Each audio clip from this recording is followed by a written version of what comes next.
E aí pessoal, tudo bem? Vou gravar esse breve vídeo aqui para falar um pouquinho sobre esse encontro inusitado de Fiats aqui, né? Dois carros esportivos, dois importantes representantes aí dos esportivos nacionais, mas não são da década de 90, né? A gente fala tanto, gosta tanto aí de esportivos da década de 90, mas aqui a gente tem dois extremos, né? Ou quase extremos, digamos assim, né?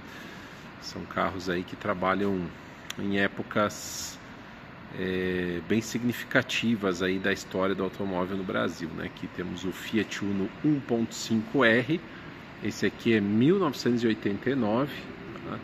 Não é o primeiro dos esportivos da Fiat, mas eu acredito assim que da primeira leva, né? Que o Uno 1.5R ele surgiu em 1987, né? Então o Uno 1.5R 87, 88 ele tem um visual um pouquinho mais discreto. O 89 aqui acredito que seja o mais emblemático aí dos R's, né? 1.5R, depois surgiu o 1.6R ainda com a frente alta em 1990 e a partir de 91 já com a frente nova. Então esse aqui é o frente alta, como a gente diz. Significa que ele é o design original aí do Giugiaro, né? Então por isso que eu acho esse carro assim tão emblemático, né? Um esportivo R que marcou tanto aí a infância, a adolescência de muitos de nós, e com a frente alta, né? Que é o design original. E aqui nós temos um Punto Tijet, sonho de consumo também aí a partir de 2008, né? Acho que o primeiro Punto Tijet surgiu, não lembro se 2008 ou 2009, e esse aqui já é o facelift, né? O visual derradeiro do Punto Tijet de 2013, né? Ele ficou exatamente com esse visual aqui, né? Com essas rodas, com essas faixas, com esses para-choques aqui, né? Que seria a geração Evo do Fiat Punto em 2013, ficou assim de 2013 a 2016. Mas é muito legal, assim, esses dois carros juntos, né? Porque, digamos assim, já não é tão comum, né, pessoal, a gente ver um Fiat Punto Tijet original na rua, né? A gente ainda encontra bastante Punto Tijet. É um carro que, apesar de ser um esportivo, apesar de na época ele ter um preço bem elevado, ele teve um bom mercado, né? É um carro que teve um volume significativo aí de carros nas ruas, né? Mas eu vejo que está cada vez mais difícil a gente encontrar um Punto Tijet em bom estado, porque afinal de contas já são aí cerca de 8 anos sem esse carro no mercado, né? O pico de comercialização do Punto Tijet foi aqui 2013 e 2014, e então já se passam aí 10 anos, né, do grande volume de vendas desse carro. E também é um carro assim, muito passível a personalizações, né? Ou, como a gente fala, caiu muito na mão de gurizada, né? Nada contra, cada um faz o que quer com o seu carro, mas quando o proprietário compra um carro desse e começa a fazer muita personalização, as mais comuns aqui é trocar a roda, pintar a roda, tirar a faixa, rebaixar e por aí vai, né? Então começa a descaracterizar um pouco o carro e começa a perder um pouco de história. Para quem gosta, isso tudo é subjetivo, ou seja, tudo é questão de gosto. Mas para quem gosta da história do automóvel, para quem aprecia esportivos originais, com essas personalizações, com essas customizações, vai se perdendo um pouco da história. Então, um Punto Tijet assim, com essa cara original aqui, tem se tornado cada vez mais difícil, né, pessoal? E o Uno 1.5R muito mais, né? É bem difícil a gente encontrar um Uno 1.5R em bom estado, em estado de coleção, como esse aqui. É claro que é um carro muito longevo, né?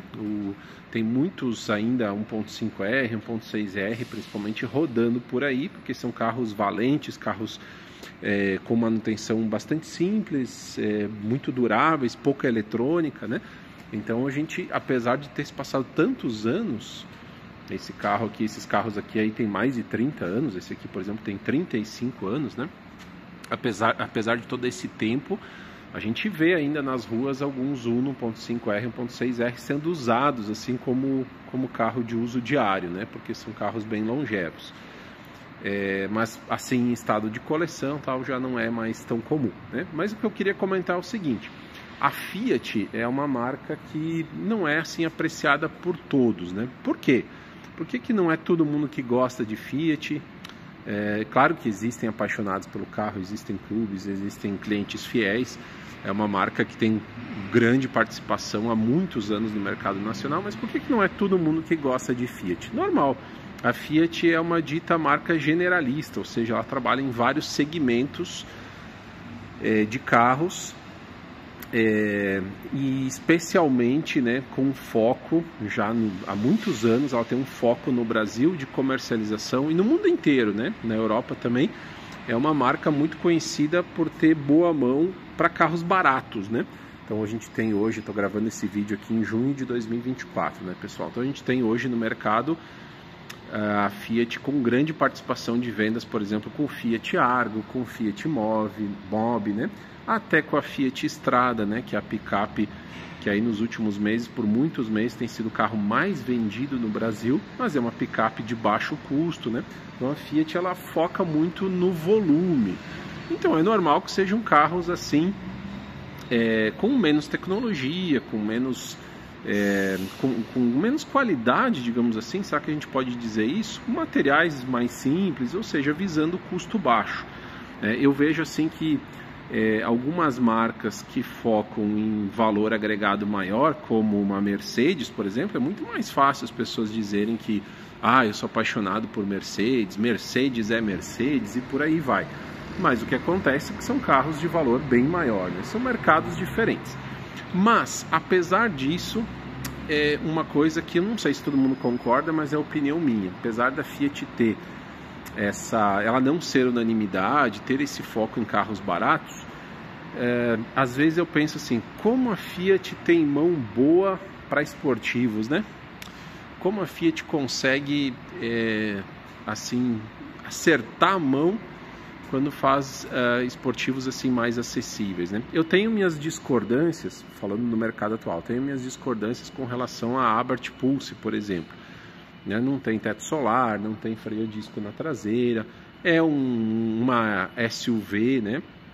Mas que aí tem a ver com questão de mercado, com volume de vendas, né? Mas como a Fiat tem mão boa, né? A Abarth Pulse também ficou muito bem acertada, a Abarth Fastback também. Eu vejo que outras marcas às vezes tentam lançar esportivados e não acertam tanto a mão quanto a Fiat. E isso é muito legal, né? Porque a Fiat ela tem essa raiz italiana, uma marca muito italiana, e carros italianos tem muito a ver assim com esportividade, né?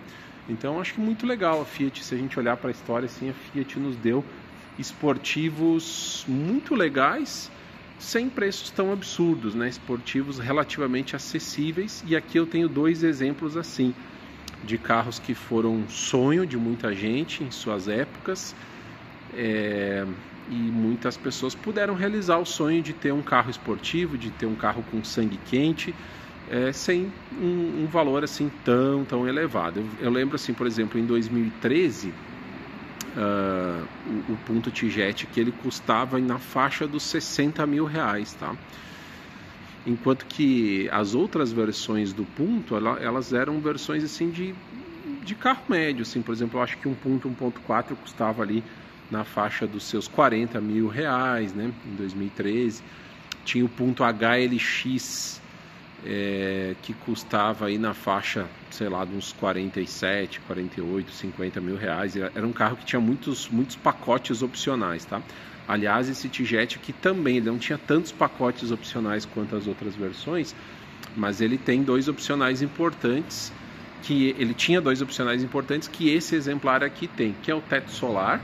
Aliás, é um teto solar grande e ainda com esse vidro fixo aqui na parte de trás, tá, pessoal? Que ainda dá esse visual aqui para os passageiros traseiros, né? Que tá escuro, não dá para ver. E também um opcional interessante que esse carro tinha era o ar-condicionado digital. Então você podia comprar um Punto Tijet sem teto solar, o que seria uma lástima realmente, como a maioria dos Punto Tijet saíram com teto solar. Quando eu vejo um Tijet sem teto solar, me parece que está faltando alguma coisa, né? E também podia se comprar, e é muito comum a gente encontrar ponto TJet com ar-condicionado com posições de velocidade, ar-condicionado manual ali, não digital. O que não é um grande problema, mas o painel fica mais bonitinho ali com o digital, né? Então era um carro relativamente acessível, né? Não era um absurdo assim. Um ponto TJet custava basicamente uns 50% a mais do que um ponto básico 1.4, né? O ponto ELX nessa época aqui, tá? Eu não lembro já que em 2013 se era o ELX ou já era o Attractive, se não me engano, mas era a versão básica 1.4, né? Então, como a Fiat tem mão boa, né, de dar carros assim, esses dois carros aqui não são esportivados, dentro da minha linha de pensamento não são esportivados, são esportivos mesmo, porque são carros que têm mecânica diferente, motor diferente, câmbio diferente, suspensão diferente em relação às suas versões base, tá? Esse é o meu conceito, a minha ideia de carro esportivo. O esportivado é aquele que tem alguns adereços, como por exemplo, vamos pegar um exemplo recente aí do mercado, né? A gente pegar aí, por exemplo, uma Chevrolet Tracker, né? A Tracker tem lá a versão LTZ, Premier, e tem uma versão que é a Tracker RS. O que é a Tracker RS? É um carro esportivado, ou seja, ela tem alguns adereços assim que remetem a um esportivo, né, como ali rodas escurecidas, detalhes em vermelho, costura em vermelho e tal, mas não tem nada de esportivo naquele carro, porque ela acaba usando a mesma mecânica, de modo geral, a mesma mecânica de um carro esportivo, de um carro base, né, de uma Tracker LTZ no caso, né? A Tracker RS é fabricada sobre a base da Tracker LTZ, como se fosse uma variação da Tracker LTZ, ela está até abaixo da Tracker Premier. Não é o caso aqui. Esses dois carros aqui são exemplares, são exemplos de esportivos de verdade, ou seja, carros que usam mecânica diferente das suas versões base, mas não eram assim tão caros, eram esportivos relativamente acessíveis. E aí, pensando dessa forma, não sei se vocês concordam comigo, vamos agradecer a Fiat, né?